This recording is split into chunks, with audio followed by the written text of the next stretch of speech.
HSBC travel one credit card जे India's number 1 travel credit card मानलं जातं, ज्याची जॉईनिंग फीज आहे 5,000 प्लस GST आणि जे कार्ड तुम्हाला हॉटेल बुकिंगवर 48% पर्यंत रिटर्न्स देतं इन टर्म्स ऑफ अकॉर व्हॅल्यू, त्याला तुम्ही साध्या स्केपिया कार्डनी जे लाईफ टाईम फ्री आहे त्यांनी तुम्ही बीट करू शकता. ते कसं ते आता सांगतो.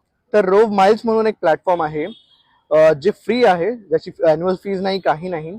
त्याच्यावर तुम्ही हॉटेल्स किंवा फ्लाईट बुक केले तर तुम्हाला हे 10 to 35x पर्यंत रिवॉर्ड पॉईंट्स देतं in terms of row miles.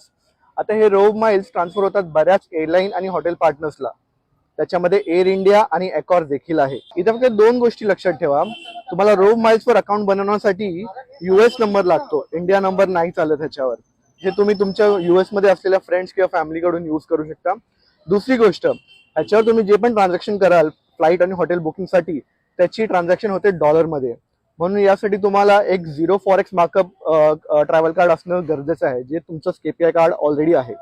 तर इकडे एक्झाम्पल तुम्हाला देतो.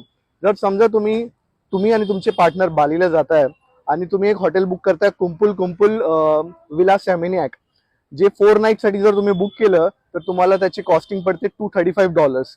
त्याची इंडियन रुपीमध्ये ऍक्च्युअली व्हॅल्यू होते 22,000 रुपीज. आता या ट्रान्झॅक्शनवर तुम्हाला भेटतात 8,207 रोव माइल्स.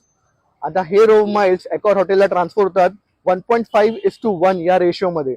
म्हणजे 8,207 रोव माइल्स ट्रान्सफर करून अकॉरला होतात 5,471 अप्रॉक्सिमेटली अकॉर हॉटेल्सचे पॉईंट्स. आता अकॉरमध्ये एका पॉईंटची व्हॅल्यू ₹2 आहे. म्हणजे हे 5,400 अकॉर पॉईंट्स अप्रॉक्सिमेटली होतात 10,900 to 11,000 वर्थ ऑफ हॉटेल स्टेजचे पॉईंट्स. म्हणजे तुम्ही या स्टेसाठी जे तुम्ही ट्रान्झॅक्शन करता 22,000चं, त्याच्यामुळे तुमच्या नेक्स्ट ट्रिपसाठी 11,000चं हॉटेल स्टे ऑलरेडी अनलॉक होतं.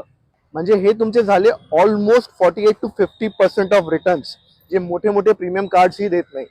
स्केपियावर इंटरनॅशनल लाऊंज ॲक्सेस तुम्हाला अनलॉक करण्यासाठी 20,000 ट्रान्झॅक्शन करणं गरजेचं आहे, जे तुमचं या ट्रान्झॅक्शनने ऑलरेडी होत आहे. म्हणजे जेव्हा तुम्ही जाल या ट्रिपसाठी तुमचं इंटरनॅशनल लाऊंज तर फिक्स आहे. तर मित्रांनो, प्रीमियम क्रेडिट कार्डची वाट बघू नका. तुमच्याकडे जे पण कार्ड आहे त्याला स्मार्टली यूज करायला शिका. तुमचे जे पण खर्च आहे त्याला स्मार्टली ऑप्टिमाइज करा आणि अशाच ट्रॅव्हल हॅकसाठी मला फॉलो करायला विसरू नका.